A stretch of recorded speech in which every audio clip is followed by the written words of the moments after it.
So hello everyone, welcome to the new day and new vlog. And today is my first exam in summer semester, that is the German B1.1 exam. And I thought of making this video in English, and I am thinking that the exam videos, especially I'll share my experience of regarding the exam, how was the exam, what was the pattern, so that if I tell it on the same day, then it will be very fresh in my memory and I would be able to share maximum information that is possible for me. And now I'm not done with the exam. I'm going to the exam center, which is building 46. So we are asked to report by 10:30 and the exam starts at 11. So the timing is 11 to 1:30. So let's see. And I'm here in the university, and yes, it's quite exciting. Today is the German B1.1 exam.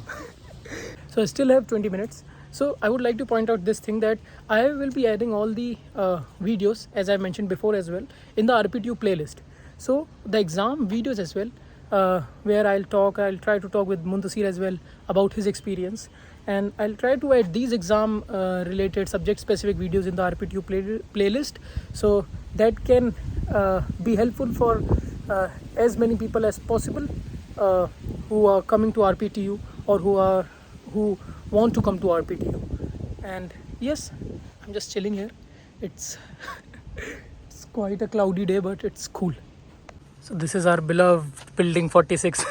So yes, now I'll go inside this examination center, which is building 46, and I think we'll talk once I'm done with the exam, and then I'll share my experience. Finally, the exam is over and I'm back, and then I did my lunch and then I took rest, and now I think I can share the information, whatever is possible for me that I can tell about the exam. So the exam, in the exam time, it was mentioned the exam starts from 11, right? And you have to reach there by 10:30. But when I reached, I think the A2.1 exam was going on, or A2.2 exam was going on, and he said that okay, in some time you have to come inside. Then we went inside by 10:45, and we had to show our ID card. So you have to take your ID card, and you have to sign in the paper. Your name is written there, so you have to sign in the paper. And then I went inside. Now we had 10-12 minutes, and he said that okay, till the time we distribute the paper, right, you can go to the washroom if you want, but when we distribute the paper, then we'll see how it will work. And after that, once the period got started and they distributed the paper, right, in that we had to write our matriculation number, my name, and yes, and then there were sections mentioned, like Hören, Lesen and Schreiben. So at 11 he said okay, we can start the exam time, and for Hören they play the audio. So the thing is, how it happens, in that room they have that one speaker on the top of the table, and they play the audio in that. So he first tells about that question and then he plays the audio. So I'll tell you. First section, when the exam started, first section was Hören. Now when Hören started, the first question was of 6 marks, right? And in that question it was like there were person A, B and C, right? There are 6 statements here, and there are person A, B, C here, right? And the audio got played in which a person is talking on the radio or is giving an interview, and that person is an advisor, and he's telling about how he advised, or how he helped or consulted A, B and C. And you have to mark what he told about A, what he told about B, and what he told about C, right? So you understood, like 6 statements, person A, person B, person C, and the person is talking. So the first question, which is of 6 marks, the audio got played twice, right? Once the audio, and it's not like that first he explained, this is your first part, now I'm going to play the audio. He played. The complete audio got played. You can note down the answer at the same time, and Then he told that I'm playing the audio again, and then he again played the audio, and you can hear it again and you can note down the answers. So you have to mark cross. Suppose for person A you mark 1 or 2 cross, person B 3 and 4 cross. So first question was of 6 marks of Huron, like this pattern. Now second thing, the second part of Huron, each part has 15 points, right? We'll go step by step, then I'll summarize. Now first part was 15 points. First question was 5 points, which I told of 6 points, which I told. Next question was of 5 points. That question was true and false. There were 5 true and false, right? For each true and false, for each statement, the audio got played twice. So suppose he said, okay, the audio 1 first time, and then he said, okay, now it's getting repeated second time. Then audio 6, then statement second, statement third. So one by one, each audio got played twice, and you have to mark true and false then and there itself. So the first question was of 6 marks, second question was of 5 marks, third question of Huron was of 4 marks. In that 4 marks question, suppose they talked about if something is prohibited, right? So for example, that parking is prohibited in the city, right? And then you have to mark, suppose there are 4 people, 1 2 3 4, and you have to mark who is in the favor, who is not in the favor, right?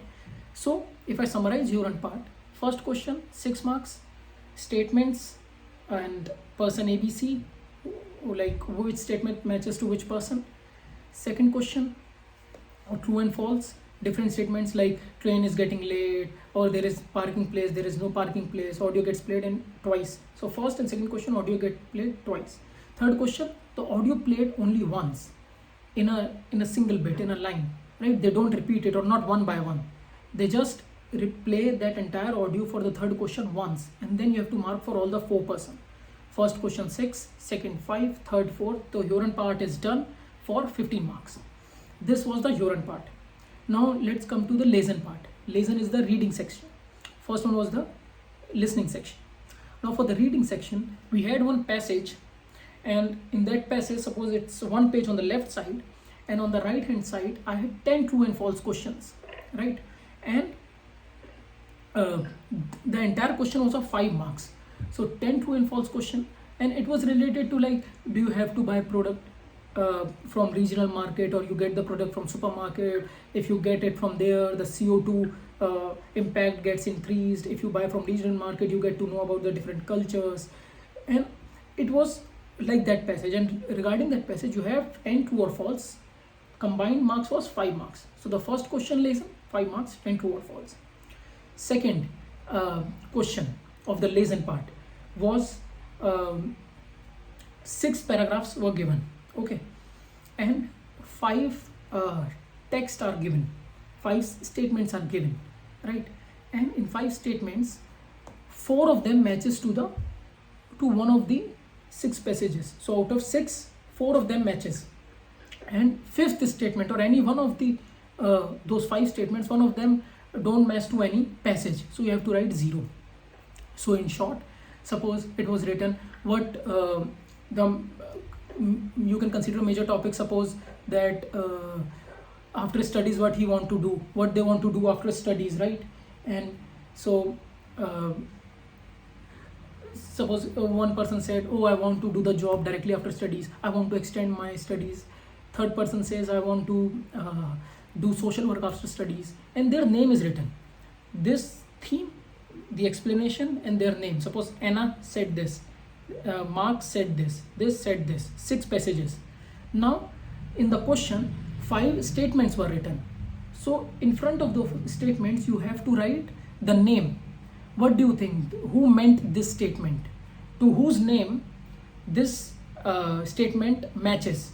Because if you match the name, you match that passage as well with the name, right? So you understand that meaning or not, you are able to comprehend it good or not. So by that, this thing matches with the passage.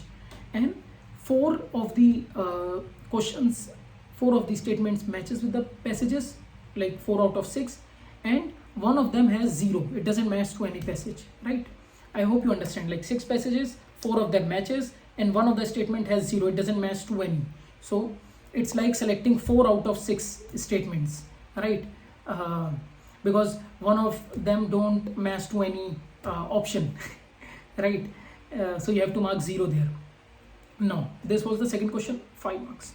Third question of lesson was that there were fill in the blanks. A paragraph was given, 10 fill in the blanks, and here suppose here it's written A ID A B C D E F G. In front of them it is written like A S B Z, prepositions, verbs. You understand? To fill up whether with prepositions, with verbs, with connectors, while, thus, whatever is written in the box, an ID, alphabetical ID has been assigned to them. Suppose A is thus, B is while, and when you answer them, you don't fill thus while, you fill their ID in the answer. Indirectly you tell them which preposition or which verb matches to which sentence. So you have to, it's a fill in the blanks question, so you have to fill 10 fill in the blank questions, and for that also you have 5 marks. So overall 3 questions in lesson. First 10 questions of 5 marks, true or false. Second is matching the paragraph with the statements, 5 marks, 5 questions. Third, 10 fill in the blanks, 5 marks. So again lesson reading is 15 marks. Now let's come to the writing part, which is Schreiben. In Schreiben, you can say an informal type of letter came. In that letter, it was a 50 marks question. It was written minimum you write 120 words, and a theme was given that your friend is asking about the studies in the university, and how she's asking the study program in the university, and you tell them whether how is the study program, you like the study program or not. And for example, points were given, right? First you tell about your study program, second you tell about dozen and docentinnen, and then you tell about the culture there, then you tell about the students there. So, and they have written that for each of these 4 points at least you write 2 sentences for each point explaining them, right? So for every 4 bullet points which are given in the question, you write 2 points for each of them minimum, and minimum 120 words you have to write, and you have to write a mail to your friend. So it's a kind of informal informal mail you are writing to your friend, right? So for that only, yesterday as we said, that if we know the template, how we start the informal letter and how we end the informal letter, in that way we have to write that informal letter there. And Joran time got played one by one, right? And so after that, I think Joran part, when the exam started at 11, Joran was I think kind of over by 11:20, something like this, 11:15. It was 20 minutes maximum. And after that we had almost 1.5 hour till 1 o'clock we had the time. 1 o'clock, almost 1 o'clock we had the time to do reading as well as writing part. So it's not like that they don't tell, okay, you do reading part in 15 minutes, writing part in 20 minutes. They tell, now the Joran part is over, exam started at 11. Now suppose 15-20 minutes is covered by the Joran part, so the remaining time you can use according to yourself for reading as well as writing part. Now we said Joran 15 marks, reading 15 marks, writing 15 marks. Also 15 marks were there for the class points which your teacher gives you in the class based on your class performance, right? It was written that course, like the teacher gives you marks out of 15. So overall it's 15 for 60 marks paper, and then you get the result. Some people submitted early. Also what happened was, suppose if you want to go to the washroom, they were allowing one by one, not 2 people can go at a time. And once a person has submitted his paper, then no one else can go to the washroom, so that to avoid that they talk to the person who went outside. So this was the thing. And just to summarize, I hope it was helpful, and I'll just quickly summarize it. Maybe you can reach by 10. I reached by 10:30, before 10:30, as they mentioned 10:30 as the last time, and but you can enter till 11. And then they distributed the paper, they played the audio in the speaker. There was one big speaker at the table, and then first part Joran, they played the audio, they tell one by one. Now I'm playing question 1, now question on audio will play second time. Now I'm playing question 2 audio, each statement will be played 2 times. Question 3, audio will be played only once. So remember, Joran first 6 marks, second 5 marks, third 4 marks, total 15 marks. Second section lesson which is reading, First question 5 marks, 10 true or false. Second question 5 marks, matching the paragraph with the statements. Third question 5 marks, fill in the blanks. 10 fill in the blanks were there, you have to match. Finally, schreiben, and schreiben was combined, one letter, one mail you have to write, minimum 120 words. Bullet points were given. For each bullet points you write at least 2 statements, and that is of 15 marks. So combined it is 45 marks, and 15 marks related to your class performance which your teacher gives you, right? So I think that's how the German exam went, and I hope you get some information from this video, because I think that for which subject I give the exam, whatever experience I can tell about myself, or even if it's possible for me to ask other people on the same day, like if Muntasir also tells about his experience, although we have same subjects, but we can also together make a video, then it's quite maybe helpful for people to know at least regarding the pattern, how it comes in the exam. And yes, I'll post more videos regarding the pattern, regarding how regarding the exam experience, how was the exam, how what was the pattern of the exam. And yeah, that's it. And my experience was good. I submitted the exam and then I came. Although if you already got the credits, you can learn, you can give the exam, but you will not get the credits more, as maximum you can get credits from a language paper is 6 credits. And that's it. And I hope this information was useful. I'll try to make the RPTU exams which I will be giving in the university in English, so that more and more people can watch, although it depends on people whether to watch or not, but whoever wants to watch, or whoever wants to come to RPTU, they might see it, and maybe they will find some information if they want. So that's it, and that's it for this vlog. And I hope this is good, and I'll end today's vlog. And yeah, it is good. The B1.1 exam, we'll try to ask Muntasir about his A2.1 exam experience. And that's it for this video, and we'll meet you tomorrow and next day in new day, new vlog. Till then, bye, ciao ciao, ciao ciao, ciao ciao. And like, comment, share, subscribe. It doesn't take much time. Bye, ciao.